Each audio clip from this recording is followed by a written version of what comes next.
चलिए, आज हम शुरुआत करते हैं। हरियंत जी से बताइए। हरियंत जी बताइए। प्रणाम गुरु जी। प्रणाम। मैंने YouTube वाले जो आपके वीडियोस देखे थे उसमें आपने कहा कि जैसे लाल किताब के हिसाब से कुंडली में जैसे बुध और गुरु बहुत अच्छे हों तो बहुत अच्छा रहता है उस केस में। लेकिन बिल्कुल। बुध और गुरु तो एक दूसरे के शत्रु हैं, हालांकि बुध बुद्धि भी है, तो थोड़ा कंफ्यूज हो रहा था मैं इस चीज के अंदर। शत्रु होने से क्या होगा? जब हम प्रैक्टिकल, ज्योतिष क्या है? ज्योतिष एक ऐसा विज्ञान है जो हमें प्रैक्टिकली लाइफ में जिसकी रिक्वायरमेंट है। ये थ्योरेटिकल नहीं। दुश्मन जब माने जाएंगे जब वो आपस में एक दूसरे से व्यवहार करेंगे। अगर हम इमेजिन करें कौन सा ऐसा ग्रह है जिसकी पावर हमें नहीं चाहिए, तो एक भी ग्रह नहीं है ऐसा जिसकी पावर हमें नहीं चाहिए। जी। अगर हमें कहें कि जी गुरु अगर अरे ये ताकतवर रुक के देख। तो बुध कमजोर हो जाएगा, ऐसे नहीं देखा करते। हमें समझना होगा, हमें गुरु की रिक्वायरमेंट भी बहुत ज्यादा है और हमें बुद्ध की रिक्वायरमेंट भी बहुत ज्यादा है। हम्म। अगर हम गहराई में जाकर के समझें लाल किताब की फिलॉसफी को, तो लाल किताब हमें ये समझाना चाह रही है कि भाई ये दो ग्रह ऐसे सुप्रीम हैं जिनको आप नजरअंदाज नहीं कर सकते, आप इनको अवॉइड नहीं कर सकते। तो साथ में ये भी समझाना चाह रही है कि भाई एक भी ग्रह अगर जीवन में छूट गया वही आपको बहुत बड़े संकट में डाल सकता है, वही आपको बड़ी परेशानी में डाल सकता है। इमेजिन करें अगर बुध खराब हो गया और गुरु बहुत अच्छा हो गया, गुरु काम नहीं कर पाएगा। गुरु ज्ञान है। हम गुरु ग्रह के मजबूत होने पर खुश हो जाते हैं, पर उसी सेम कुंडली में अगर बुध परेशान हो जाए, बुध कमजोर हो जाए, तो गुरु अच्छे तरह से वर्क ही नहीं करेगा। गुरु का काम क्या है? वो आपको नंबर वन विजडम देगा, नंबर दो आपके अंदर जिज्ञासा पैदा कर देगा ज्ञान को ग्रहण करने के लिए, नंबर तीन वो आपको विनम्र बना देगा विद्वान लोगों से संपर्क स्थापित करने के लिए। विद्वान व्यक्ति आपको जब भी साथ बिठाएगा जब आप में विनम्रता होगी। वो जी। गुरु ही देगा फ्लेक्सिबिलिटी की किसी के सामने झुकना है। ये गुरु ही हमें ऐसी क्षमता देता है कि हम झुकने के काबिल बन जाएं। झुकने के काबिल गुरु ही बनाएगा। जी। अब व्यक्ति ने सीख लिया, चलो जी बहुत अच्छा ज्ञान सीख लिया। अब कोई व्यक्ति ज्ञानी है, वो अपना ज्ञान कैसे प्रदर्शित करेगा? ज्ञान प्रदर्शित करने के लिए उसको वो विश्लेषण बोलने के लिए बुद्धि तो चाहिए, विश्लेषण। विश्लेषण करना पड़ेगा कि सामने वाला जो प्रश्न पूछ रहा है वो समझना क्या चाह रहा है। ऐसा तो नहीं कोई बंदा उत्तर बात कर रहा है और हम दक्षिण की बात करना शुरू कर दें। कोई बात प्रश्न कुछ पूछ रहा है और हम उत्तर कुछ और देना शुरू कर दें। सही ढंग से विश्लेषण। सेकंड थिंग, विश्लेषण तो कर लिया, अब उसको समझाना कैसे, उसको बताना कैसे। तो ये बुद्ध की ताकत चाहिए। अब एक आदमी जी। ज्ञानी तो बहुत है, परम ज्ञानी हो गया, पर वो किसी को कुछ बता नहीं सकता, हाँ, कुछ मैंने समझ। देखा है बहुत सारे लोगों को ऐसा, जो नॉलेज तो बहुत होती है लेकिन एक्सप्लेन नहीं कर पाते उसको सिंपल वर्ड्स के अंदर। मैंने, हमारे एक टीचर थे जो बहुत हाईली क्वालिफाइड थे, और वो जब बोर्ड के ऊपर लगते थे, ये मैं इंजीनियरिंग की बात कर रहा हूँ, जब मैं इंजीनियरिंग में पढ़ता था, जबकि मैं बात कर रहा हूँ, बड़े क्वालिफाइड थे उन्होंने, बी टेक एम टेक और बहुत सी चीजें कर रखी थी। बट वो अपने सवाल लिखते रहते थे, जवाब देते रहते थे, बोर्ड की तरफ ही उनका ध्यान रहता था, स्टूडेंट्स की तरफ ध्यान नहीं रहता था। अब स्टूडेंट्स का क्या है, तो मन चंचल है, तो सोचते हैं, इन्होंने तो मुड़ के देखना नहीं है, ये तो अपने सवाल में घुस गए तो घुस गए।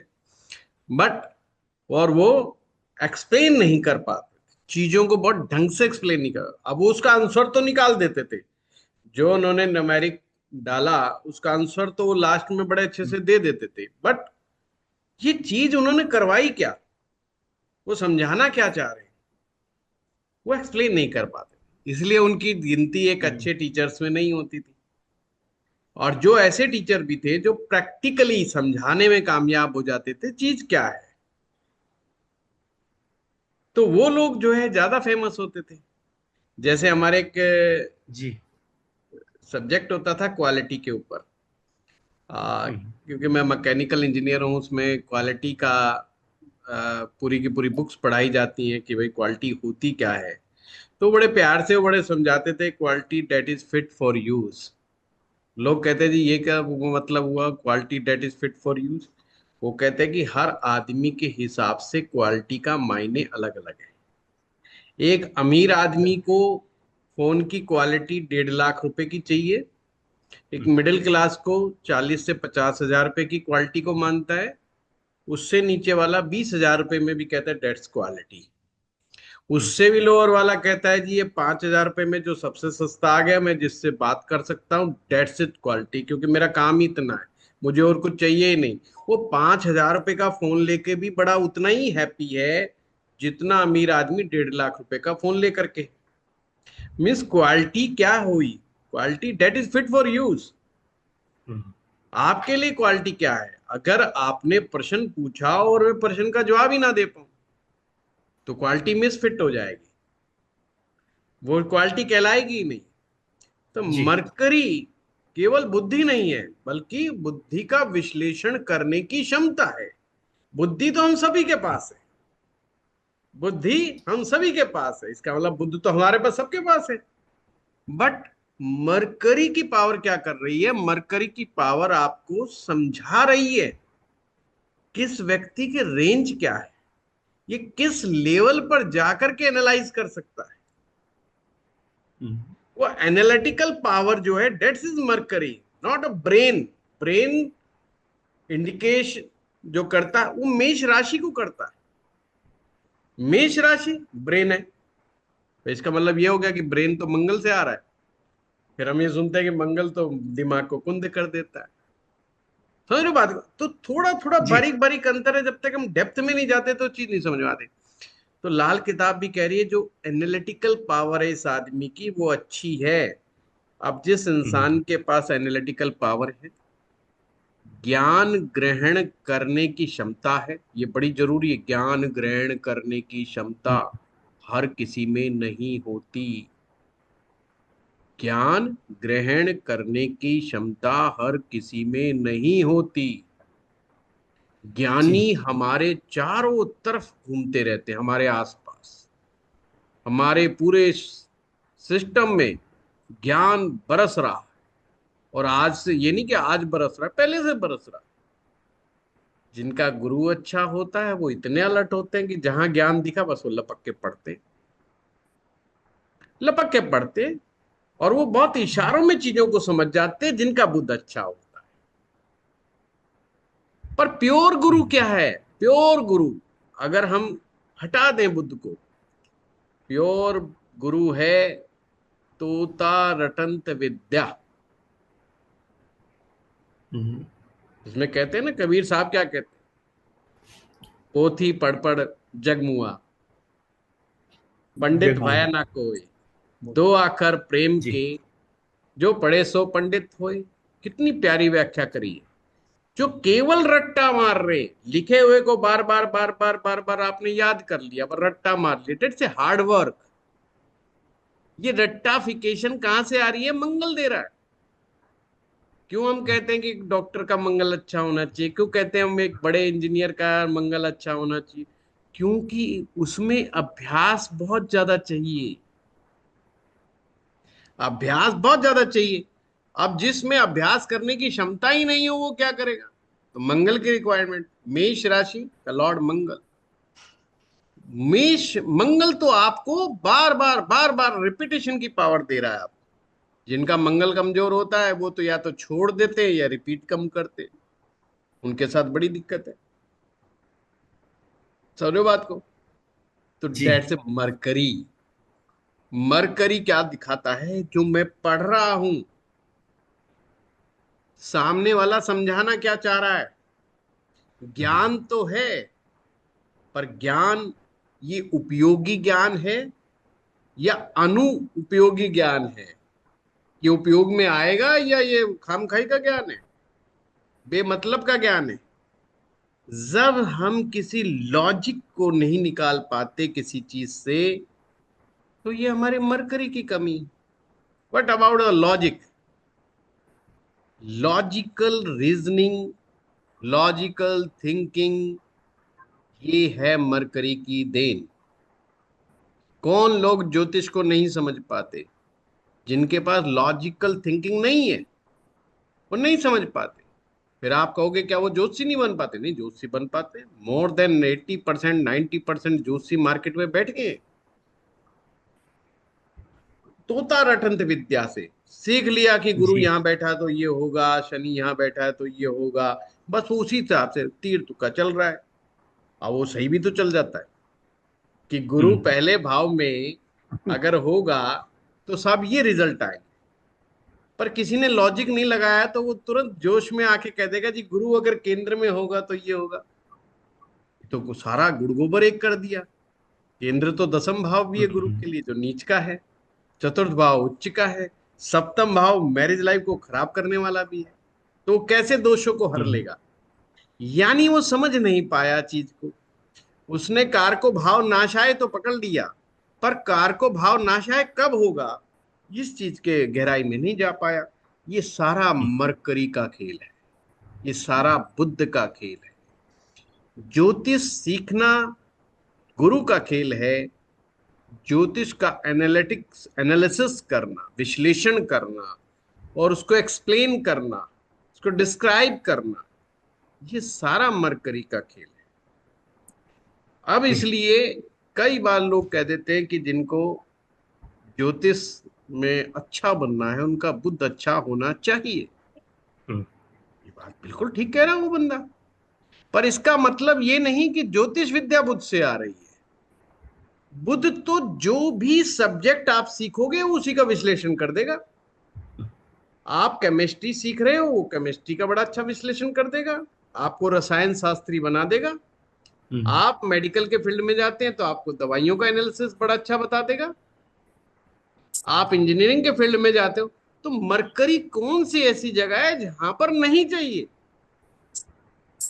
तो सब जगह सही। फिर एक बात आती है कि सिर्फ भक्ति में नहीं चाहिए। नहीं, भक्ति में नहीं चाहिए। बुद्ध भक्ति को खत्म करता है। बुद्ध भक्ति को खत्म करता है। आप लॉजिक देखोगे तो कैसे बात बनेगी? आपको सामने वाली प्रतिमा तो, मूर्ति जो आएगी वो पत्थर की नजर आएगी। आपको मंदिर में पड़ने वाला, गिरने वाला दान फाइनेंस समझ में आएगा। आप उसे टेम्पल इकोनॉमी के रूप में देखना शुरू कर देंगे। हम्म। आप वहां की मूर्त को मूर्त नहीं देखोगे, आप उसको कहोगे यार ये तो पत्थर की मूर्ति है। I got an idea. कितना बढ़िया काम है। मैं भी अपने कहीं आसपास जमीन देखता हूँ और एक मूर्ति रात को निकालते हैं जमीन खोद करके, और फिर कहते हैं ये तो स्वयंभू देवता है। और एक बढ़िया मंदिर का निर्माण करते हैं, प्राइवेट प्रॉपर्टी। जो दान खाता आएगा वो सब कुछ आएगा उसकी। बहुत सारे लोग बृहस्पति के बेस में बुद्ध हैं, साक्षात बुद्ध हैं। उनका बृहस्पति से कोई लेना देना नहीं। बट जो प्रश्न है कि एक दूसरे के शत्रु हैं, ये क्यों है शत्रु? ये शत्रु जब है हम्म। जब ये एक साथ इकट्ठे हो जाए। जब शत्रु है, ना भक्ति रहेगी ना फाइनेंस रहेगा। जब दिक्कत हो गई, भक्ति कहेगी वह फाइनेंस छोड़ दे। भक्ति क्या कहती है? फाइनेंस छोड़ दे। हम्म। माया का त्याग ही भक्ति है। माया से बाहर निकलो। अब माया क्या है? माया तो सप्तम भाव माया है। सप्तम भाव माया है। अब वो किसको निकलने की बात कर रहा है? वो सप्तम भाव से निकलने की बात कर रहा है। सप्तम भाव क्या है? पति पत्नी। Seventh house is marriage. Hmm. तो जी उसको तो बड़ा छोड़ना आसान है, कोई दिक्कत नहीं है। छोड़ दिया बंदे ने, कहा ठीक है जी, पहले से ही दुखी चल रहे, छोड़ना कौन सी बुरी बात है। हम तो चाह ही रहे हैं, बहाना ढूंढ रहे हैं हम तो किस तरह छूटे। पर फिर what about seventh house, day to day income? क्योंकि भक्ति कह रही है डे टू डे इनकम भी छोड़नी है। हम्म। फिर क्या आएगा? भिक्षावर्ती से काम करना है कि हमें भिखारी बना दिया, कि हम घर घर जाएंगे, मिल गया ठीक है, नहीं मिला तो। जिस दिन नहीं मिला उस दिन ठाकुर जी की इच्छा, जिस दिन दही बड़े मिल गए उस दिन भी ठाकुर जी की इच्छा। डेट से भक्ति, ये हम्म, भक्ति मार्ग है। ये मार्ग गुरु का मार्ग है, ये मार्ग गुरु का मार्ग है। हमारे शास्त्र ने जीवन का एक तरफा हो जाना को उचित नहीं माना, जीवन के एक तरफा हो जाने को उचित नहीं माना। ज्योतिष में भी जीवन का वन साइडेड हो जाना उचित नहीं माना, चाहे वो कितनी ही ऊंची अवस्था क्यों ना हो। यानी कि सन्यास लेकर के जब पाठ पूजा में लग जाना, गृहस्थी जीवन छोड़ देना, धन का त्याग कर देना, इसको ज्योतिष ने अच्छा नहीं माना। क्यों नहीं माना? क्योंकि पूर्णता प्राप्त नहीं होगी। हमारा वेद का कंसेप्ट है पूर्णता। आपने सुना होगा मंत्र, पूर्णमिदम पूर्णमुदय पूर्णमुद्याय पूर्णमुच्यते, कि हर चीज वो जी। पूर्णता चाह रहा है। और पूर्णता कैसे होगी? पूर्णता सप्तम भाव से बाहर जाने को पूर्णता नहीं कह सकते। हम्म, अगेन वो साइकिल भुगतनी पड़ेगी, अगेन आपको उस चीज में आना पड़ेगा। इसलिए मोक्ष सन्यासियों के लिए सहज नहीं है, अपितु कई गुना और ज्यादा उसके जीवन का भार बढ़ जाता है। इसलिए कहा गया है सन्यास ज्यादा कठिन है एज कंपेयर टू गृहस्थ जीवन। हम्म, गृहस्थ को छोड़ के भागना आसान है, पर सन्यास को पकड़े रहना ये बड़ा कठिन है। छोड़ना तो बहुत आसान है, कोई भी छोड़ के भाग सकता है, बहुत इजी है। सन्यास को पकड़े रहना ये सबसे टफेस्ट काम है। तो ये शत्रु जब हैं, जब हम दोनों चीजों को एक साथ देखेंगे। हम्म, अगर हम सुप्रीम पोजीशन में देखें, यानी कि गुरु की सुप्रीम पोजीशन देखें, तो गुरु हम्म, की सुप्रीम पोजीशन क्या है? गुरु का कार्य जो है वो बिल्कुल अलग दिखाई देगा आपको। उसका काम है विजडम देना। वो हम्म, किसी व्यक्ति को ज्ञान ना दे करके बल्कि विजडम देता है। सामर्थ्यवान गुरु किसे कहते हैं? कहीं लिखा होता है ना पुराने सन्यासियों के सामने, समर्थ गुरु रामदास जी। समर्थ क्यों रखा? ये वो गुरु जो विजडम देने लायक है। हर गुरु के बस की बात विजडम देना नहीं होता। कुछ गुरु अक्षर ज्ञान देते हैं, हम्म, अक्षर ज्ञान देने वाला भी गुरु है, बट उसका लेवल अलग है। बट अगर हम समर्थ गुरु की बात करेंगे तो गुरु की उच्च पोजीशन हो गई, तो वहां पर बुद्ध उसका दुश्मन हो जाएगा। अगर वो समर्थ गुरु जी कहें कि बुद्ध मेरे पास होना चाहिए, बुद्ध इन द सेंस कि मैं इसको भी साथ रखूंगा, फाइनेंस भी साथ रखूंगा, हिसाब किताब भी मैं देखूंगा, कितना चंदा आया, कितना गया, किसको कितना देना है, कितना नहीं देना है, दोनों को एक साथ रखना फिर खतरनाक हो जाएगा। पर ये कब आ रही बात? जब हम सुप्रीम पोजीशन को देख रहे हैं। पर एक हम्म, नॉर्मल अवस्था में बुद्ध और गुरु एक दूसरे के सहायक हैं, बजाय अपेक्षा अगेंस्ट। अगेंस्ट कब होता है? बेटा बाप के खिलाफ कब होगा, बाप बेटे के खिलाफ कब होगा? जब राज सत्ता की बात होगी, हम्म, राज सत्ता की बात होगी, प्रॉपर्टी की बात होगी, जब कोई अ, धन की बात होगी, बहुत बड़ी माया की बात होगी, तो बाप बेटे के खिलाफ हो जाएगा। नहीं तो एक समय ऐसा आएगा बाप बेटे के कितने भी खिलाफ हो, फिर भी अंदर से दोनों यही सोचते रहेंगे, बोले जाने देना, कोई फर्क नहीं पड़ता, है तो सुरा अपना ही। बाप हमेशा यही सोचेगा कि है तो सुरा अपना ही, चल छोड़। बचने की कोशिश करेंगे पर मारने की कोशिश नहीं करेंगे। हम्म, पर जब हम कहते हैं शत्रु है, तो शत्रु तो मारेगा। कौन बाप अपने बेटे को मरवा रहा है साहब? कि मेरी बात नहीं मान रहा, मेरी बात नहीं सुन रहा, साला बदतमीजी कर रहा है, कौन उठा के बंदूक से मार रहा है? कितनी खबरें सुनते हो, नहीं मारा। कौन बेटा अपने बाप को मार रहा है ऐसे? जब तक धन राज सत्ता बड़ी चीज, अगेन सुप्रीम चीज जब तक बीच में नहीं आएगी वो दुश्मन नहीं बनेंगे। वो थ्योरेटिकल बेसिक ज्योतिष में सिखाया जाता है कि सूर्य शनि शत्रु, बट कब बनेंगे शत्रु?